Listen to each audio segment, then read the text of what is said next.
মনে হচ্ছে দেশে ধর্ষণের প্রতিযোগিতা চলছে। আর হবে নাই কেন? যে দেশে ধর্ষণের বিচারই হয় না। আপনাদের আসিয়ার কথা মনে আছে? ওর ধর্ষকের কিন্তু ৩ মাসের মধ্যে ফাঁসি কার্যকরের কথা ছিল। কিন্তু এখন পর্যন্ত ফাঁসি কার্যকর হয় নাই। আমি মনে করি যারা ধর্ষণ করে যে শাস্তি আছে সেটা হওয়া দরকার। একদম জনসম্মুখে। কোনো দেরি না, কোনো কিছু না। কারণ এখানে তো প্রমাণ যে সে এই কাজটা করেছে। এখানে আবার কিসের সময় লাগবে, কিসের কি? এত মানবিকতা চিন্তা করে তো হবে না। তারা কি মানবিকতার কথা চিন্তা করেছিল যখন ধর্ষণ করছিল? ধর্ষণ করে নির্মমভাবে হত্যা করেছে। এরপরও এত কিসের অপেক্ষা? এদেশে কেন ধর্ষণের শাস্তি প্রপারলি হয় না? আসিয়ার কথা কি বলবো? রামিসার কথা কি বলবো? আমরা মেয়ে, আমরা জানি আমরা কতটুকু সাফার করি। এখনো ছোটবেলার কথা মনে পড়ে।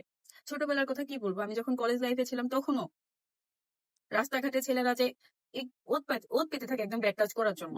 হয়তো তখন প্রতিবাদ করার মতো বয়স ছিল না, কিংবা আমরা মনে করতাম যে হয়তো প্রতিবাদ করলে মানুষ আমাদেরই খারাপ বলবে। কিন্তু এখন বুঝি, একজন নারী হিসাবে চাই ধর্ষণের বিচার হোক, গুরুতরভাবে বিচার হোক। শুধু ফাঁসির রায় দিলে হবে না, ওকে তিলে তিলে মারতে হবে।